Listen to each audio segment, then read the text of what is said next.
ഞങ്ങൾ നല്ല ആത്മവിശ്വാസത്തിലാണുള്ളത്. തെരഞ്ഞെടുപ്പിൻ്റെ പ്രചാരണത്തിൻ്റെ ഓരോ ഘട്ടത്തിലും ഒന്നിനൊന്ന് മെച്ചമായ രീതിയിലാണ് അവിടെ നിന്നുള്ള അഭിപ്രായങ്ങളൊക്കെ നമുക്ക് കിട്ടിക്കൊണ്ടിരിക്കുന്നത്. പിന്നെ നാളെ ജനങ്ങൾ പോളിംഗ് ബൂത്തിലേക്ക് പോവുകയാണ്. ഇപ്പോൾ കേരളം കാത്തിരിക്കുന്ന ഒരു തെരഞ്ഞെടുപ്പാണ്. സാധാരണ എല്ലാ തെരഞ്ഞെടുപ്പിനെക്കുറിച്ച് ആലങ്കാരികമായിട്ട് നമ്മൾ പറയാറുണ്ട്. പക്ഷേ ഇതിപ്പോൾ യാഥാർത്ഥ്യമാണ്. നിലമ്പൂരിലെ ഉപതെരഞ്ഞെടുപ്പ് കേരളം കാത്തിരിക്കുന്ന ഒരു തെരഞ്ഞെടുപ്പ് വിധിയാണ് അവിടെ ഉണ്ടാകാൻ പോകുന്നത്. അത് UDFന് അനുകൂലമാണ്. കാരണം അത്രമാത്രം ഭരണവിരുദ്ധ വികാരം സംസ്ഥാനത്ത് ആഞ്ഞടിച്ചുകൊണ്ടിരിക്കുന്നു. അപ്പോൾ അതിനുള്ള ഒരു പരിഹാരം UDFനെ അധികാരത്തിലേക്ക് തിരിച്ചു കൊണ്ടുവരിക എന്നുള്ളതാണ്.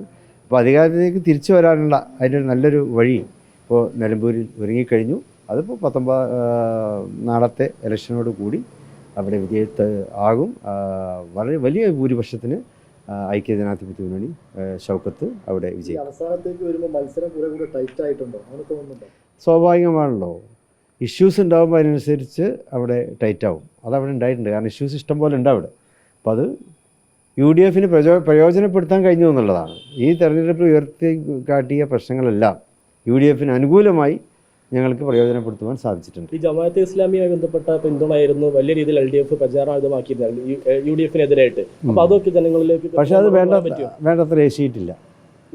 അതൊരു നനഞ്ഞ പടക്കം പോലെയായി. ഈ വെൽഫെയറുമായി ബന്ധപ്പെട്ട ആശയപരമായിട്ട് യോജിച്ചു പോകാൻ മുസ്ലിം ലീഗിന് UDFന് കഴിയും. ഇന്നത്തെ ഈ 15 ദിവസം കോൺട്രവേഴ്സിക്ക് നോക്കണ്ട, ലാസ്റ്റ് ഡേ ആണല്ലോ. അപ്പോൾ ലാസ്റ്റ് ഡേ ആണ്. ഇന്നത്തെ പുതിയ കോൺട്രവേഴ്സി ഗോവിന്ദമാഷ് വന്നിട്ടുണ്ടല്ലോ, അത് ചർച്ച ചെയ്യാം. മറ്റേത് താങ്കൾ പറഞ്ഞ മാതിരി ഒരു നനഞ്ഞ പടക്കാണ്, അത് കഴിഞ്ഞു പോയി. മഴയത്ത് നനഞ്ഞു. ഇപ്പോൾ അതെ, ഇപ്പോൾ കാര്യം വ്യക്തമായല്ലോ. കാര്യം അത് ഇത്രയും ദിവസം പറഞ്ഞതൊക്കെ വെറുതെ ആയിരുന്നു എന്നുള്ളതും യഥാർത്ഥം എന്താണെന്നുള്ളതും അവസാനം ഗോവിന്ദമാഷ് തന്നെ പറഞ്ഞു. അതുപോലെ തന്നെ കാര്യങ്ങളൊക്കെ വളരെ വ്യക്തമായി. അവരാണ് എല്ലാ തരം കൂട്ടുകെട്ടുകളും മാറി മാറി വൈവിധ്യമാർന്ന കൂട്ടുകെട്ടുകൾ തരാതരം പോലെ ഉണ്ടാക്കിയത് അവരാണ്. അത് മറച്ചു വെക്കാൻ കഴിയില്ല. ഇപ്പോൾ ഈ പറഞ്ഞ ബന്ധത്തിൻ്റെയൊക്കെ ഫോട്ടോ ഒക്കെ അവിടെ സോഷ്യൽ മീഡിയയിലൊക്കെ പ്രചരിച്ചില്ലേ, അവരില്ല എന്ന് പറഞ്ഞതിൻ്റെ. ഇപ്പോൾ അവസാനം വന്നപ്പോൾ ഉണ്ടെന്നുള്ള സർട്ടിഫിക്കറ്റും വന്നു. അതുകൊണ്ട് ഇനി അല്ല, ഉള്ളത് ലഘൂകരിക്കാൻ കഴിയില്ലല്ലോ. ഇല്ലാത്ത പറയുമ്പോഴാണ് ഏശാത്തത് നനഞ്ഞ വടക്കാകുന്നത്. ഞങ്ങൾ കോൺഗ്രസ്സോ UDFോ ഇത്തരം ബന്ധങ്ങളൊന്നും ഉണ്ടാക്കിയിട്ടില്ല. അതൊക്കെ ഇവർ വലിയ ഒച്ചത്ത് പറയുകയാണ്, വെറുതെ ഇല്ലാത്ത കാര്യങ്ങൾ. പക്ഷേ ഇത് ഉള്ള കാര്യമാണ്. ആ ഉള്ള കാര്യം ഇപ്പോൾ അവരുടെ പിന്നെ എല്ലാ കൂട്ടുകെട്ടിൻ്റെയും തെളിവുകൾ ഫോട്ടോ സഹിതം നാട്ടിലുണ്ട്. അതുകൊണ്ട് അവർക്ക് തുറന്ന് സമ്മതിക്കാതിരിക്കാൻ പറ്റില്ല. അതന്നെ ഗോവിന്ദമാഷ് പറഞ്ഞതിനെന്താ മടി, ഉള്ളതാണല്ലോ എന്ന് പറഞ്ഞു. ഇപ്പോൾ ഈ സമ്മതിച്ചതും തുറന്നു പറച്ചിലൊക്കെ അത് യാദൃച്ഛികമാണോ, അതല്ല അതിന് എന്തെങ്കിലും ഉദ്ദേശം ഉണ്ടെന്ന് തോന്നുന്നുണ്ടോ? അല്ല, നിലമ്പൂർ ഏതായാലും കൈവിട്ടുപോയി.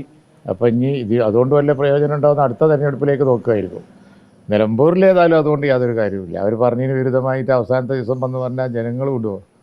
അപ്പോൾ നിലമ്പൂരിൽ അത് യേശൂല. ഈ പോളിംഗ് ശതമാനം കുറയും എന്നൊരു വിലയിരുത്തലൊക്കെ തന്നെ തുടർച്ചയായി ഉണ്ടാകുന്ന തെരഞ്ഞെടുപ്പ് ജനങ്ങളുടെ മടുപ്പുണ്ട്, കൂടുതൽ ആളുകളും വോട്ട് ചെയ്യാൻ എത്തില്ല. തങ്ങൾ പറഞ്ഞ തന്നെയാണ് മത്സരത്തിൽ നിങ്ങൾക്ക് തോന്നുന്ന ടൈറ്റാണത്. ഭൂരിപക്ഷം കിട്ടി UDF ജയിക്കും. ആ കാര്യത്തിൽ സംശയം വേണ്ട. അല്ല, അങ്ങനല്ല, എണ്ണിയാലേ പിന്നെ നമ്പർ വരുള്ളൂ. പക്ഷേ നല്ല ഭൂരിപക്ഷത്തിൽ UDF ജയിക്കും. ആ കോൺഫിഡൻസാണ് ഞങ്ങൾ നിലമ്പൂർ വെച്ച് പ്രകടിപ്പിച്ചത്.